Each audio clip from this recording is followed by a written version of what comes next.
If your fretting hand won't relax, no matter what you try, I need to tell you the thing nobody else will. The real problem has nothing to do with your hand. And here's another truth bomb. All that focus you've been putting on your hand, that's not helping. That is the problem. So I'm Joseph Arnold. I'm a professional violinist and certified Alexander Technique teacher, and for over 20 years, I've helped musicians get out of pain and stop fighting their own bodies. And by the end of this video, you'll understand why your fretting hand really tightens up. You'll see a 10-second demonstration that proves it, and I'll give you the exact practice I use with my own students to free up a hand that won't let go, all right? So stay with me, because the demonstration in a couple minutes is going to change how you think about this completely. So let's start with one of the core lessons I teach all of my students. How you focus affects your body.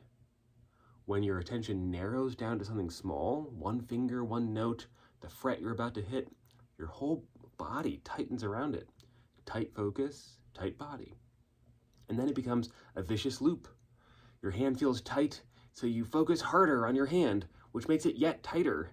And so you focus even harder to try to fix it. So you've been trying to solve a tension problem with the exact thing that creates more tension. And this is one of the biggest aha moments my students ever have. So the second piece is just as important. The hand tension is not a where problem, it's a when problem. So what does this mean? Most musicians go looking for the spot in your wrist, in your thumb, in your shoulder, in your finger, but the tension isn't living in a place. It's happening at a moment, at what I call the critical moment. It shows up right before you do the hard thing, right before the fast run, right before you have to play that bar chord or stretch your hand. Those are critical moments, and they are where the real solution lies. So why would focusing on your hand tighten your hand, right? Because everything is connected to your hand. Your whole body is all connected. It's like a web, just like this thing. So your head, neck, and back, these all guide your hand. These run the show. And I want to give you a clearer picture of how I know this. All right, so think about how you stop a horse if you're riding a horse. So you pull on the reins, which pulls the horse's head back and down like this. And when the horse's head goes back and down, its whole body weakens. And that's how something small, smaller than a horse, you can control the horse. Of course, there's a lot more that goes into this, but you get the picture. So there's another example from the rodeo, in a sport called steer wrestling, where a cowboy who's a fraction of the size of the steer brings it to the ground by grabbing its horns, pulling the horns back and down, and then turning the head. So the head goes back and down, and the whole powerful body just folds. And you do the same thing to yourself all the time. So every time you over-focus on the notes of your hands, watch what happens. Your eyes get tight. Your head dives down towards what you're looking at. This tightens your head back and down. So notice that when you tighten your eyes forward, your head moves forward in space, but back and down in relation to your spine, right? So when this happens, the rest of your body follows it into tension, including your hands. So you are bull wrestling yourself. So if you want your hands to be free, the move is simple. You refrain from diving your head down and tightening your eyes in that critical moment, the exact moment when you normally do that. All right, so I know this sounds kind of simple, but I'm going to prove it to you right now. You don't even need your instrument. So put both your arms up in the air over your head and wiggle your fingers. Nothing special, just notice what that feels like and how light and free your hands are right now. And now bring your hands back down, drop your head down, tighten your eyes, and then bring your hands up, wiggle your fingers. What's different, right? So your hands probably don't go up all the way. They feel heavier, your hands don't move as well. Everything got tight and heavy. And the only thing that changed is that your head went down and forward, right? And so that's it. That's the whole mechanism. That's how your coordination works. Your head leads, your body follows. So when I did this exact thing with one of my students recently, it was a complete light bulb moment for him, and I'll tell you what happened with him in just a moment. But first, here's why the usual advice doesn't help you. All right, you've probably been told to relax your shoulders, and so you do, and for about 4 seconds, your shoulders drop. And then they're tight again, or some other part of you tightens instead. And that's because the overall level of tension never changed, right? Just like this, the overall level of tension never changed, and you just moved the tension around somewhere. So I call that body whack-a-mole. You can't win body whack-a-mole because you're treating one part while the whole system remains tight. So the other advice is that you've been told to keep your head up, for instance. But think about what that actually means. It's a contradiction. So you're craning and diving down in the first place to look at your frets or whatever, and you're tightening in relation to the critical moment, you're narrowing your attention, and if you just wrench your head back up by force while you're still narrowing and bracing underneath, you've only added a second effort on top of the first one. Now you have 2 problems instead of just 1. So you can't force your way to freedom, right? It's a symptom-based fix for something that requires a root cause solution. So here's what I actually do with my students. And you can do this with yourself today. So first, you play the passage that normally makes you tight. You don't fix anything. Just notice what's happening. And you rate your tension from 0 to 10. All right, this is your baseline. So second, you play it again, but this time, put your attention on one question. At each moment when you get tight, which way is your head going? Is it diving down and tightening in towards your hands, or is it staying free and floating? Almost everyone notices the same thing. Oh yeah, I'm diving in. I can feel that, right? Even if it's just a little subtle thing, you can feel that of trying hard. So third, you mark your critical moments. You find the exact spots right before you do the hard part, and you find the exact spots where that diving happens. The fourth step is to pause right before each critical moment.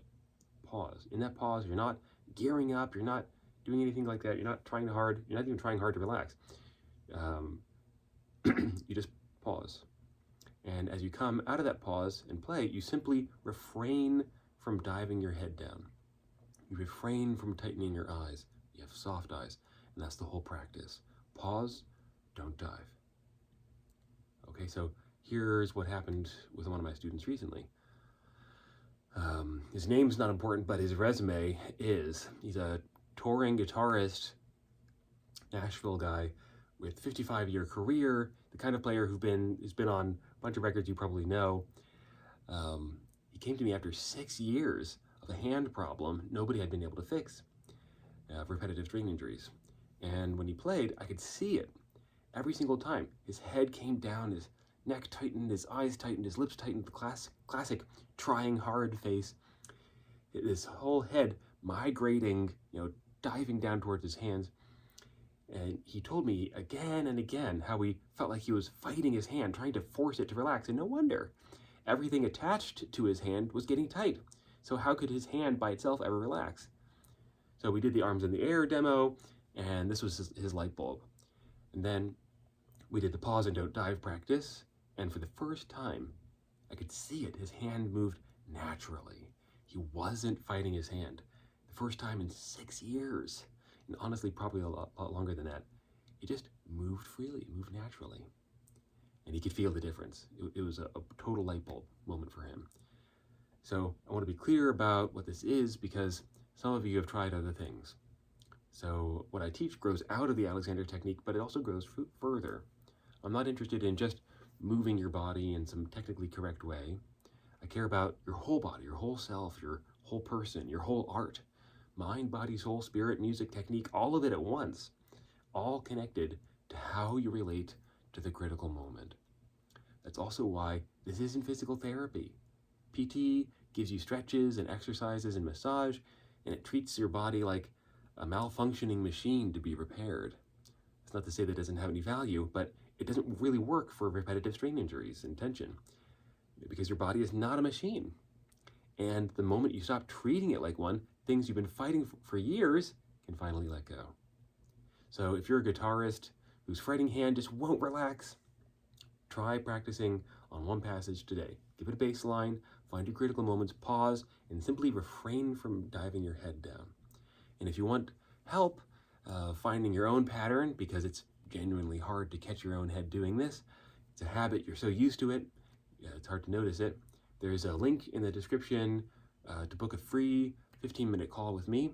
I also run a free online musician's tension reset lab, and that link's below as well. Then do me one favor and leave a comment with this. Exactly at what moment does your hand tighten? Is it right before the fast run, the big stretch, the bar chord, the position shift? Name the spot. I read every comment and I'll reply. Okay, so subscribe, like the video, the usual thing. It really does help. I'd love for this work to reach a wider audience. And you can be a part of that if you'd like. So I'll leave you with one final thought. Why is this all important? For me, it goes so far beyond even just pain relief or tension relief. That's our way in, right? This is why people come to me, because they tried everything and they're still in pain, they're still tight, and they risk losing their enjoyment, they risk losing their career, right? So there's a lot attached to all of this. But the amazing thing is that once you start releasing the tension, everything in your playing opens up. And there's this amazing process of self-discovery and expression and creative energy that comes through. One of my mottos is, come for the pain relief, stay for the self-discovery. And this to me is what music school should be. And part of my mission around Soulforce Arts is to help evolve music education so that it doesn't just focus on technique and virtuosity, and rather helps you develop as a whole person, because that's where your real soul force, your best music will come from. Okay, see you all next time.